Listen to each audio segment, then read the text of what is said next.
8월 15일은 우리나라가 일제 강점기에서 벗어난 것을 기념하는 광복 78주년 기념일입니다. 우리 그리스도인들은 광복절을 맞아서 우리 조국 대한민국을 이전보다 더 아끼고 사랑하는 그런 마음을 가져주시기를 바랍니다. 2018년 우리 교회 성도 40여 명은 러시아 연해주의 블라디보스톡 그리고 우스리스크를 다녀온 적이 있습니다. 특별히 이 지역에는 일제 강점기 때 독립운동을 하셨던 분들의 발자취가 고스란히 남아 있었습니다. 그 중에 신한촌이라고 하는 곳은 우리 한인들이 집단으로 거주했던 곳입니다. 그러나 안타깝게도 1920년 4월 5,000명이나 되는 한인들이 일본군에 의해 그곳에서 학살당했습니다. 지금 그곳에는 그때의 사건을 기념하기 위해서 탑 3개를 세웠는데, 첫째 탑의 의미는 국내에서 만들어진 한성 정부, 그리고 둘째 탑은 중국 상해 임시 정부, 그리고 셋째 탑은 러시아에서 조직된 대한민국 국민회의를 상징한다고 그럽니다. 어젯밤 10시 25분에 KBS 제1TV에서 시베리아 페치카라고 하는 다큐가 소개되었습니다. 그 주인공은 러시아 땅에서 독립운동을 주도적으로 감당했던 최재형 선생에 대한 이야기였습니다. 사실 이 최재형 선생은 우리에게 잘 알려지지 않은 분이지요.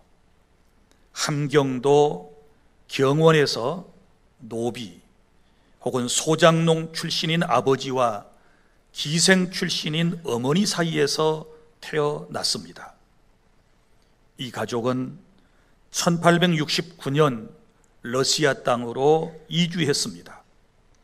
그러나 너무 배가 고팠던 최재형은 11살의 나이에 가출을 하게 되었고, 블라디보스톡 항구에서 러시아 선장 부부를 만나서 각별한 보살핌을 받게 됩니다. 선장 부인이 최재형에게 기독교 신앙과 그리고 러시아어와 서양 학문을 가르쳐주고 여행을 많이 할 수 있는 기회를 주었습니다. 그러면서 그는 지식인으로 그리고 신앙인으로 성장을 하게 된 것입니다. 그는 러시아의 군수업으로 부를 쌓아 그 당시 농사밖에 모르던 한인들에게 학교와 교회를 세워 배움의 기회를 주었습니다. 그리고 자신의 기업체에 많은 동포를 취직하게 해서 일할 수 있도록 했던 것입니다.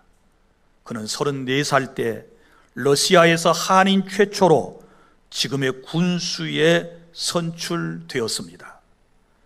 1910년 경술련에 한일 병합조약으로 나라를 잃었다는 슬픈 소식을 듣고 그곳에서 의병을 조직하여 일본군과 싸우고 물질로 항일 투쟁을 지원하게 되었습니다. 그럴 뿐만 아니라 자신을 찾아온 안중근 의사와 뜻을 같이하여 의거를 지원해주고, 안중근 의사가 처형된 후에는 그의 가족들을 보살펴 주었습니다. 1920년 그의 나이 63세에 연해주에 침략한 일본군에 의해서 총살을 당하게 됩니다. 지금 그의 유적지는 그가 감옥에 가기 전 1년 정도 거주했던 집이라고 그럽니다. 사랑하는 성도 여러분, 우리나라의 광복은 여러 독립운동가의 희생이 있었기에 하나님께서 이 나라의 민족 공동체에 내려주신 놀라운 복이라고 생각을 합니다. 아무리 생각해 보아도 우리의 힘과 우리의 능력으로는 독립을 할 수 없었고 광복을 맞이할 수 없는 그런 상황에 있었음에도 불구하고 하나님의 절대적인 은혜로 우리는 광복을 맞이하게 되었고 벌써 78돌의 세월이 지나게 된 것입니다. 이것은 하나님께서 우리 민족을 통하여 하실 일이 특별히 있으셨기 때문이고 우리 민족을 사랑하기 때문에 광복을 주셔서 오늘까지 큰 은혜로 이 나라의 민족 공동체에 함께 해주심을 우리는 믿습니다. 해방 전후 우리 기독교인들의 나라 사랑은 아주 특별했습니다. 2022년 우리나라 종교 인구의 통계를 보면 종교가 없다라고 하는 무종교인이 56.1%, 그리고 기독교 신자라고 밝힌 사람들이 27.6%, 그리고 불교 신자라고 말씀하신 분들이 15.5% 된다는 보고가 있었습니다. 그러니까 종교인 가운데 기독교인이 가장 많은 것입니다. 그러나 광복 전후에는 우리 기독교 인구가 0.9%에 지나지 않았습니다. 그러니까 지금은 4사람 가운데 1사람이 우리 개신교 신자라고 말할 수 있지만 그때 당시에는 10사람 가운데 1사람이 기독교 신자였다라고 하는 것입니다. 그런데도 불구하고 독립운동을 주도했던 인물들 대부분이 우리 기독교인들이었습니다. 여러분이 잘 아시는 독립협회의 서재필, 윤치호, 이상재 모두 다 신실한 그리스도인들입니다. 그리고 독립선언서에 서명을 했던 33인 중에 16명이 기독교 신자였습니다. 상해 임시정부의 초기 멤버였던 장덕수, 김구, 서병호, 송병근, 여훈영, 김규식 이런 분들이 그리스도인이었고 그 후에 정부의 요직을 맡은 이승만, 안창호, 이동희, 조소왕, 신익희 등이 모두 다 하나님을 섬기는 사람들이었습니다. 그리고 1948년 7월 17일 대한민국 국회가 개원되면서 당시 목사였던 이윤영 의원이 기도함으로 대한민국의 국회는 시작이 되었습니다. 우리나라의 역대 대통령의 종교도 보면 기독교인들이 가장 많았습니다.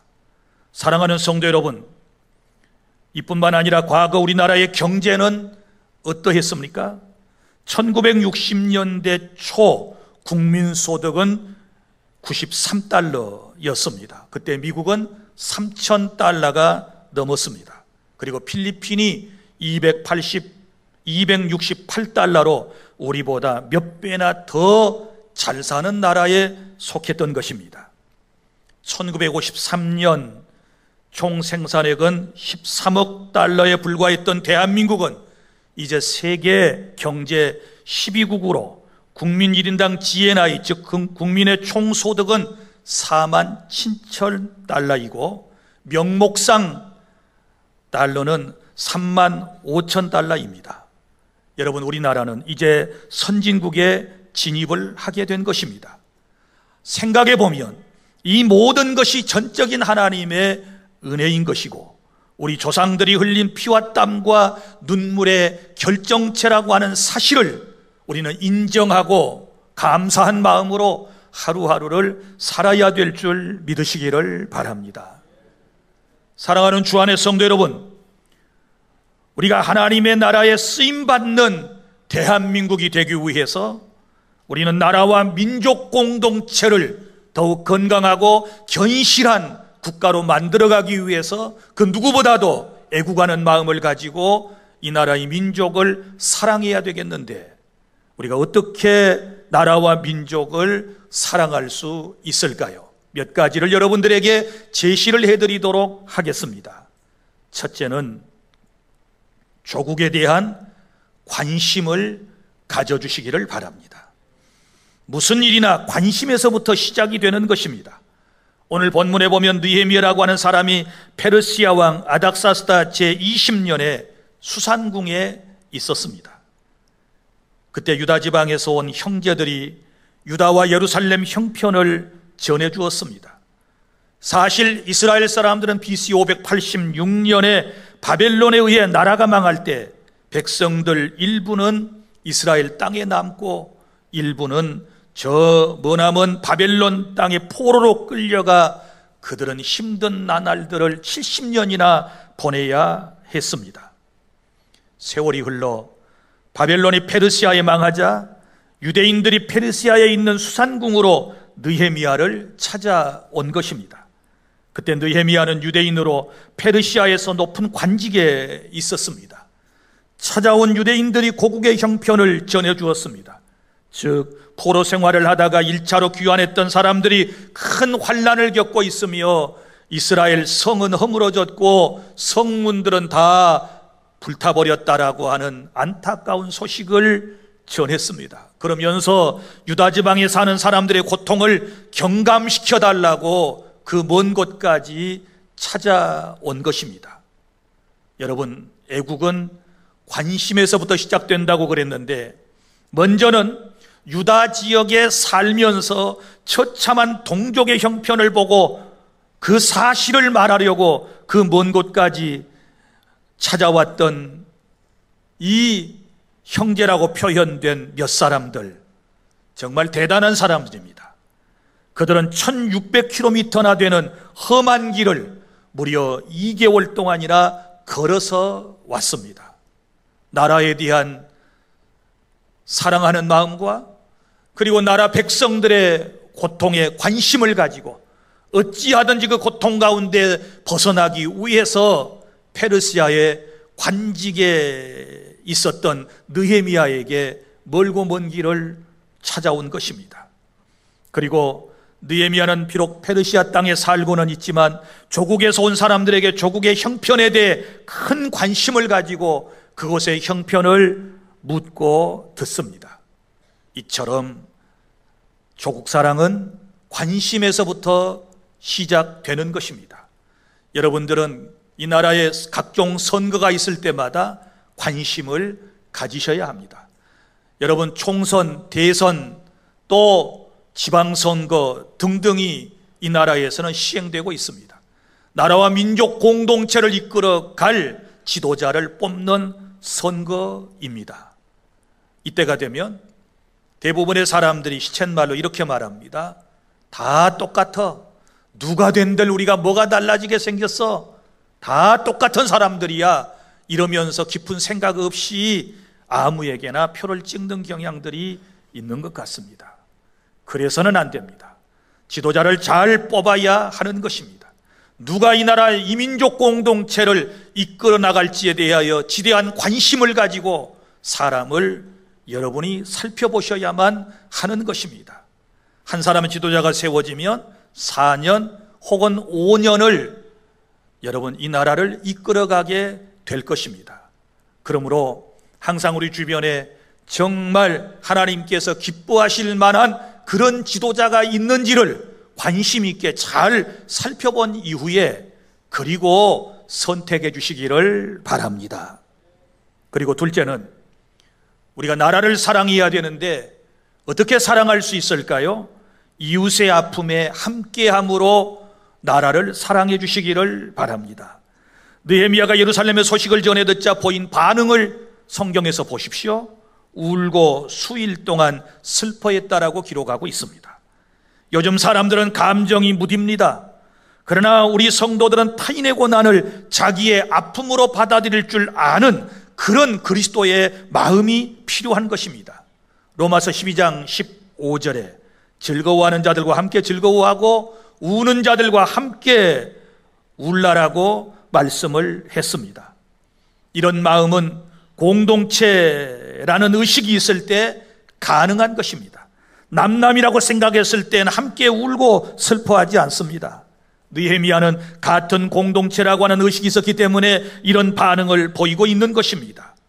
사랑하는 성도 여러분, 나라 사랑 거창한 것이 아닌 것입니다. 희로애락을 같이 하는 마음이 있으면 얼마든지 가능하다는 것을 아시기를 바랍니다. 마음이 움직이면 무엇인가를 하게 될 것입니다. 지금 한반도는 여러 가지로 매우 힘든 상황에 있습니다. 여러분, 장마로 인하여 홍수가 났고, 또한 태풍이 지나감으로 말미암아 많은 농경수가 침수되고 수많은 가옥들이 무너지거나 피해를 입었습니다. 여러분, 얼마나 많은 우리의 동포들이 지금 이 시간에도 뙤약볕에서 수고하고 있는지 여러분 생각을 해보셨습니까? 우리는 지금 시원한 예배당에서, 그리고 여러분들은 집에 가셔서도 시원한 가정에서 에어컨 밑에서 지내게 되지만, 그러지 못하는 여러분 우리의 동포들이 많이 있다는 사실을 아셔야 합니다. 현장 복구에 여념이 없는 군인들과 공무원들, 또한 자원봉사자들, 그리고 당사자들 모두 하나님의 은혜가 필요한 사람들이라고 하는 사실을 여러분 기억하시기를 바랍니다. 우리 지역은 비껴갔으니까, 우리 지역은 아무런 피해가 없으니까 이렇게 생각해서는 안 되는 것입니다. 사랑하는 여러분, 이웃의 아픔에 함께하는 주 안의 모든 성도 여러분들이 다 되어주시기를 바랍니다. 그것이 바로 애국하는 방법이다라고 하는 것을 아셔야 합니다. 그 다음에 세 번째는, 우리가 나라를 사랑하는 방법은 나라를 위하여 기도하고 그리고 사랑을 실천하는 것입니다. 느헤미야는 하늘의 하나님 앞에 금식하며 기도했습니다. 5절 이하에 그의 기도는 계속되고 있습니다. 사랑하는 여러분, 성도는 기도보다 인간적 행위를 앞세우지 않습니다. 우가는 마음으로 마음과 코끝이 찡해진다고 해서 곧바로 행동하지 않습니다. 느헤미야는 하나님께 겸손히 먼저 기도하는 모습을 보여주고 있습니다. 하나님의 주권과 하나님이 하신 일을 믿었기 때문입니다. 여러분, 모든 일이 관심만 있고 마음만 뜨거워진다고 해서 진행되는 것은 아니고 절차와 지혜가 필요하기 때문에, 그래서 하나님 앞에 엎드려서 간구하는 것입니다. 빌립보 4장 6절, 아무것도 염려하지 말고 오직 모든 일에 기도와 간구로 너희 구할 것을 감사함으로 하나님께 아뢰라고 말씀을 했습니다. 여러분, 느헤미야가 기도한 이유는 분명합니다. 절차 때문에 그런 것입니다. 그의 상전은 누구입니까? 페르시아 아닥사스다 왕입니다. 당장의 고국의 소식을 듣고 뛰어가서 무슨 일인가 하고 싶었지만, 먼저는 조국의 이 사정을 왕에게 이야기해서 허락을 받아야 갈 수 있는 것입니다. 그래서 그는 금식하며 기도했습니다. 느헤미야 2장에서 마지막 장까지 말씀을 보면 왕이 느헤미야의 수심과 근심에 찬 모습을 보고 무슨 일이 있느냐라고 묻습니다. 그때 느헤미야가 조국에 관하여 사정 이야기를 하지 않습니까? 왕은 그의 이야기를 듣고 흔쾌히 허락했습니다. 기도의 응답이 떨어졌습니다. 그래서 그는 왕으로부터 유다 총독으로 임명을 받아 조국으로 돌아가서 조국의 여러 가지 어려운 문제를 해결했다라고 하는 것이 느헤미야 전체의 내용인 것입니다. 사랑하는 주 안의 성도 여러분, 오늘 저와 여러분은 모두 국가의 소중성을 알았으면 합니다. 우리 그리스도인들은 이중 국적을 가지고 있습니다. 하나는 천국의 시민권을 가진 하나님의 나라의 백성인 줄로 믿으시기를 바랍니다. 그리고 우리는 이 땅에서는 대한민국 국민이라고 하는 국적을 가지고 살아가고 있는 것입니다. 여러분 보십시오. 지구상에 나라 없이 떠도는 민족이 얼마나 많이 있는 줄 아십니까? 지금도 전쟁의 저 포화 소리 때문에 잠 못 이루고 날마다 하루하루를 두려움 가운데서 보내야 하는, 그리고 사랑하는 사람을 계속해서 저 세상으로 먼저 보내야 하는 안타까운 전쟁에 휩싸여 있는 그런 국가들도 있다는 사실을 아셔야 하는 것입니다. 그래서 나라와 민족 공동체를 사랑하고 우리는 더욱 평화와 안정된 국가를 위해서 기도해야 될 줄로 믿으시기를 바랍니다. 여러분, 우리가 살아가는 이 땅 대한민국은 하나님께서 특별한 민족으로 하나님께서 우리를 사랑하셔서 광복이라고 하는 놀라운 은총을 베풀어 주신 줄로 믿습니다. 이스라엘 백성들은 430년 동안 이집트에서 노예 생활을 했습니다. 하나님께서 그들을 해방시켜 주셨습니다. 왜 그들에게 그런 놀라운 6월절의 역사, 해방의 역사를 주셨을까요? 그것은 그 민족이 선택받은 민족이었고 그 민족 가운데서 메시아가 탄생해야 되기 때문에 하나님께서 그 민족에게 놀라운 광복 6월절을 허락하셔서 구원의 은총을 베풀어 주셨던 것입니다. 사랑하는 여러분, 아무리 생각해 보아도 우리 자력으로는 우리는 독립의 나라가 될 수 없었고 광명한 우리가 그날을 맞이할 수 없었지 않았습니까? 국제 정세로 보거나 우리의 실력으로 보거나 우리의 그때 당시의 환경으로 볼 때 우리는 자력적인 독립 혹은 광복이라고 하는 것은 매우 힘든 상황이었습니다. 그런데 하나님께서 하나님의 은혜로 우리 대한민국에 광복을 허락해 주셨습니다. 왜 그러셨을까요? 그것은 하나님께서 이 나라의 민족 공동체에 저와 여러분에게 향하신 하나님의 뜻이 있었기 때문에 그러신 줄로 믿습니다. 대한민국을 통하여 하나님께서는 하나님의 나라를 확장시켜 나갈 계획을 세우신 것입니다. 대한민국은 여러분 선교 역사가 짧음에도 불구하고 수많은 그리스도인들이 있고 여러분 지역마다 교회가 세워져 있고 그리고 수많은 그리스도인들이 정치인으로 나서서 이 나라의 민족 공동체를 이끌어가고 있습니다. 반면에 우리 한국교회는 선교적 사명을 지금 감당하고 있는데 세계에서 선교사를 미국 다음으로 가장 많이 파송하는 선교 대국이 된 것입니다. 그러니까 광복을 주신 가장 놀라운 하나님의 은혜는 우리 대한민국을 통하여 대한민국 교회를 통하여 우리를 통하여 하나님의 나라가 온 세상에 전파되기를 원하시는 고귀하신 뜻이 있었다는 사실을 믿으시기를 바랍니다. 이제 저와 여러분이 해야 할 일이 뭘까요? 이 땅에 믿음의 나라를 세워 나가야 하는 것이고 그리고 선교하는 나라로서의 사명을 잘 감당해야 하는 것입니다. 여러분, 우리 모두는 각자의 자리에서 나라와 민족을 위해서 일할 수 있습니다. 신자냐 불신자냐 이걸 떠나서라도 여러분, 어떤 사람은 운동선수로서 나라의 이름을 빛낸 사람들이 있지 않습니까? 손기정, 차범근, 이봉주, 현정화, 박지성, 박세리, 손흥민, 추신수 이런 사람들은요 세계적인 인물들입니다. 또 대한민국의 삼성, LG, 현대, 기아 등등 이런 대기업은 세계적인 기업으로 대한민국을 전 세계에 알리고 있는 것입니다.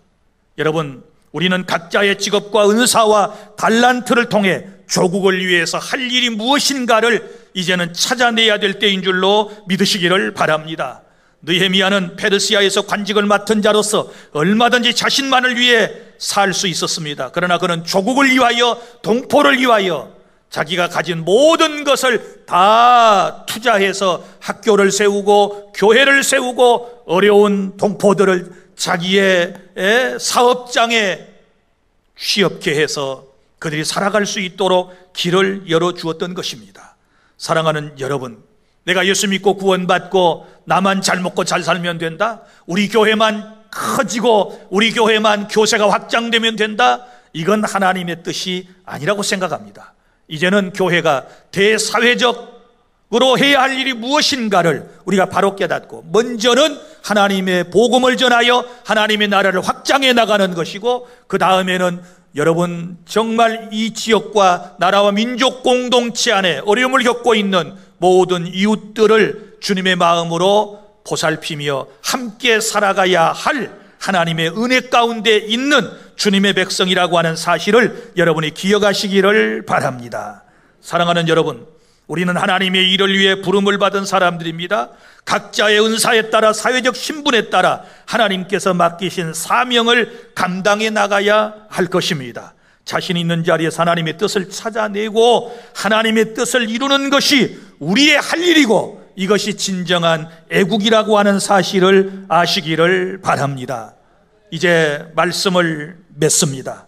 우리나라의 광복은 전적인 하나님의 은혜입니다. 하나님께서 나라와 민족을 위해 기도하고 희생한 분들의 그 모습을 보시고 하나님께서 앞당겨 주신 하나님의 은총이며, 선교한국 곧 우리 민족과 교회를 통해서 하나님의 나라를 확장해 나가시기를 원하시는 하나님의 크신 계획 속에서 이루어진 광복임을 믿으시고, 이전보다 더 하나님의 나라와 이 땅의 내 조국 대한민국을 위해 여러분이 힘쓰고 애쓰고 더 사랑해서 누군가를 섬기며, 그리고 전 세계를 또한 섬겨 나가는 그런 주 안에 모든 성도 여러분들이 다 되시기를 바랍니다. 기도하겠습니다.